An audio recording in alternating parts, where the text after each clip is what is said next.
जल्दी से अब रैपिड फायर राउंड की शुरुआत करते हैं स्वामी जी के साथ। और रैपिड फायर राउंड का पहला सवाल ये रहा आपके सामने। ओशो ने ज्यादा आलोचना किसकी की है? धर्म की, पाखंड की या फिर शादी की? स्वामी जी। पाखंड की आलोचना की है। धर्म की आलोचना कैसे करेंगे? सही धर्म क्या है वह बताया है, लेकिन ऐसा कहने में असत्य क्या है वो अपने आप क्लियर हो जाता है। लेकिन थे तो वो सारे धर्मों के खिलाफ। धर्मों के खिलाफ नहीं थे, वो जो धार्मिकता है सबके भीतर उसके पक्ष में है। लेकिन उस सत्य को उजागर करने के लिए ऐसा समझे कि हमारे पास हीरा है लेकिन धूल धमास में वह दब गया है। हाँ। और हम धूल धमास को हीरा समझने लगे, तो वो धूल धमास के खिलाफ है ताकि हीरा उजागर हो सके। हर धर्म के भीतर अध्यात्म छुपा हुआ है, उसको उन्होंने निखारा, लेकिन इसमें धूल धमास उड़ाई तो लोग समझे कि हीरे का विरोध कर रहे हैं। जी नहीं, हीरे का विरोध नहीं कर रहे हैं। आध्यात्म को आत्मसात किया और पाखंड के खिलाफ बोले, आप ये कह रहे हैं कुल मिलाकर। ठीक है, बिल्कुल। ओशो के विचार में किसकी ज्यादा जरूरत है? आध्यात्म की, तर्क की या फिर जिज्ञासा की?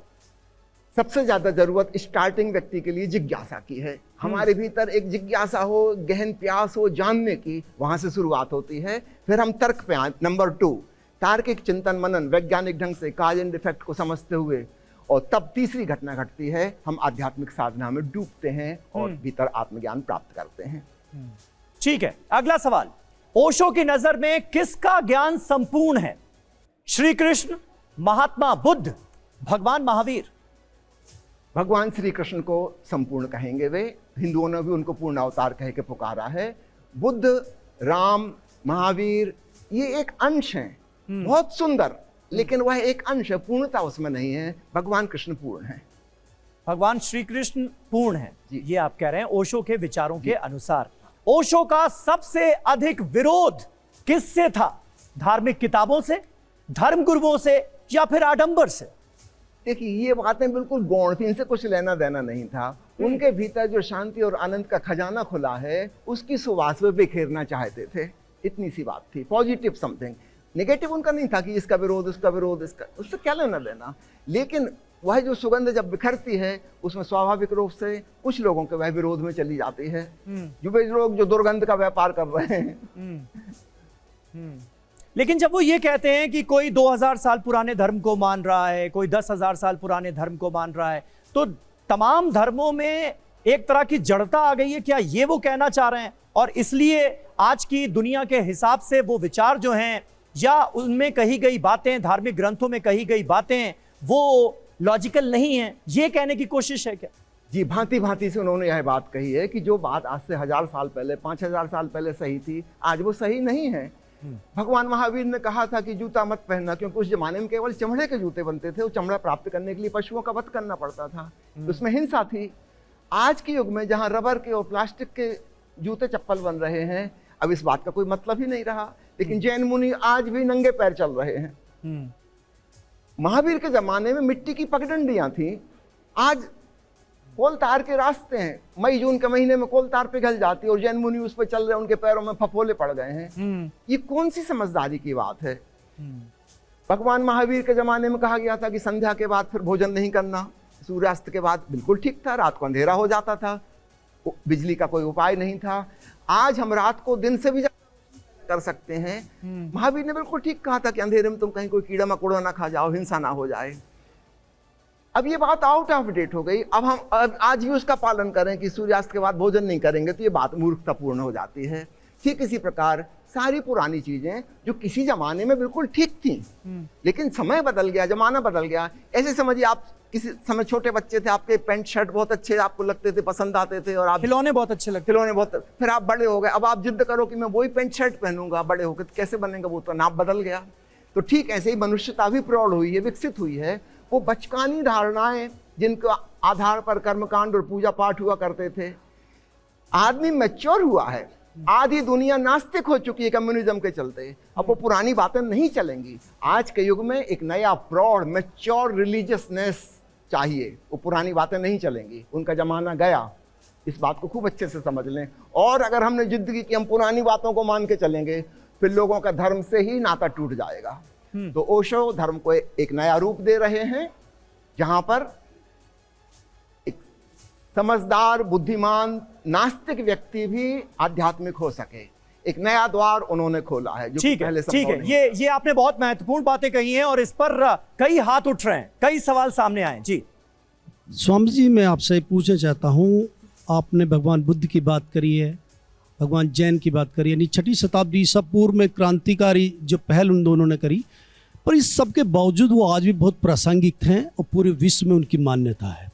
क्या आपको ऐसा नहीं लगता कि भगवान ओशो इन दोनों के बीच में कहीं खो गए हैं? जो भगवान बुद्ध का जो मार्ग तो मध्यम मार्ग था, यानी उन्होंने वो चीज़ स्वीकार करी है, लेकिन आपको ऐसा लगता है कि अतिवादी हो गए हैं ओशो? जब इंसान की बात करते हैं तो बिल्कुल इंसान की तरफ चले जाते हैं, और जब भोग की बात करते हैं तो पूरी रंगता की तरफ चले जाते हैं। तो ऐसा लगता है कि कहीं हम खुद कंफ्यूज हो गए हैं कि वो इंसानियत की बात करते हैं, समाज की बात करते हैं, सोसाइटी की बात करते हैं, या आखिर ओवरऑल हम ओशो को देखें किस? क्या ओशो के विचारों में भी एक तरह का कंफ्यूजन था? ये सवाल। देखिए, कंफ्यूजन नहीं था, लेकिन जो व्यक्ति संपूर्ण दृष्टि देगा, है ना, अतीत में जो अच्छा था वो भी बताया, भविष्य में क्या श्रेष्ठ हो सकता है वह भी बताया, आज क्या उपयोगी हो सकता है वह भी बताया। जब वो बुद्ध और महावीर पे भी बोल रहे हैं और मीराबाई और सहजोबाई की भी व्याख्या कर रहे हैं, जब सूफी संतों का भी बखान कर रहे हैं और जैन फकीरों की कहानी भी सुना रहे हैं, तो निश्चित रूप से ये तो सब आपस में कंट्राडिक्टरी थे। ओशो पहली बार सबका सार निचोड़ निकाल के हमें बता रहे हैं। सब फूलों का इत्र उनमें मौजूद है, इसलिए हमको कंफ्यूजन होगा कि इसमें चंपा की भी महक आ रही है, कोई कहेगा गुलाब की महक आ रही है। निश्चित रूप से सब कुछ उसमें मौजूद है। पुराने जो धार्मिक लोग थे वो एकांगी थे। बुद्ध एक बात कह रहे हैं, जिंदगी भर एक ही बात कहते रहेंगे। महावीर जो कह रहे हैं अहिंसा परमो धर्म है, उसी की व्याख्या पूरी जिंदगी चलती रहेगी। नहीं, ओशो ऐसा नहीं कर रहे हैं, वे जीवन को उसके टोटलिटी में ले रहे हैं।